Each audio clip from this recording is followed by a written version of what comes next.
سلام،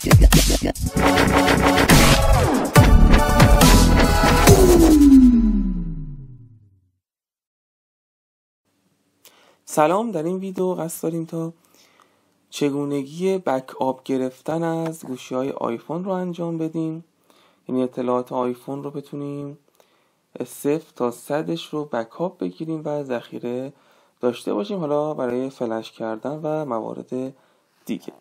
خب برای بکاپ گرفتن از نرم افزار آیتونز استفاده می‌کنیم و یک نرم افزار دیگه به نام تریو تولز.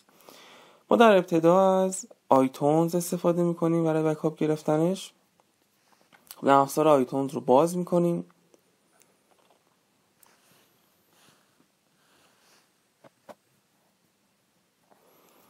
خب گوشیمون رو باید در اینجا متصل بکنیم به سیستم.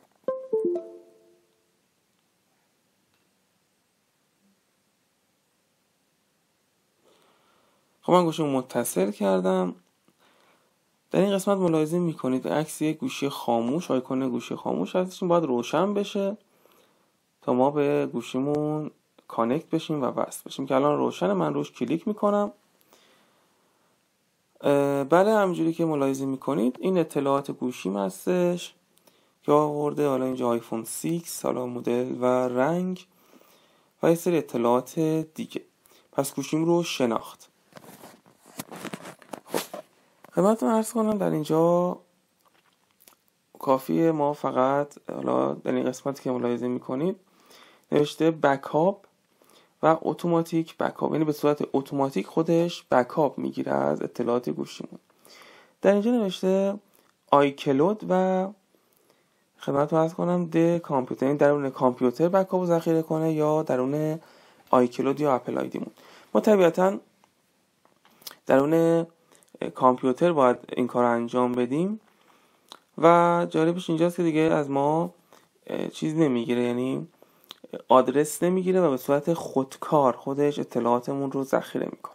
الان من بکاپ نو رو اگه بزنم به صورت خودکار خودش درون حافظه پیشفرض آیتون ذخیره میکنه که حالا من این گزینه رو میزنم. همونجوری که بالا ملاحظه میکنید داره اینجا بکاپ میگیره از 0 تا 100 اطلاعات، یعنی از فوتوها، عکس ها و حتی شماره تلفن ها و مسیج ها و از کال لوگ ها حتی، یعنی آخرین نفری هم که به شما تماس گرفته بکاپ رو انجام میده و حتی از اپ ها و اپلیکیشن ها.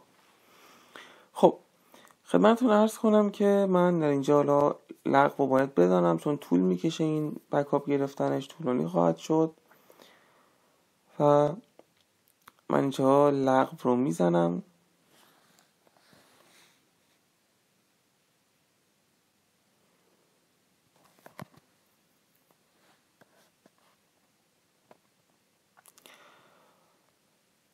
خب دوستان، ما برای حالا گرفتن بکاپ خدمتتون عرض کنم که در اینجا ملاحظه میکنید هاردمون رو اومده تقسیم بندی کرده، یعنی رنگای مثلا صورتی قسمت رنگ بنفش قسمت فوتوها و عکس ها و فیلم ها هستش، تا رنگ سبز در اینجا اپلیکیشن ها و برنامه ها هم هستش و خدمتتون رنگ سبز دیگه همینجوری بقیه اطلاعات که داخل هاردم هست اومده اینجا طبقه بندی و رنگ بندی کرده.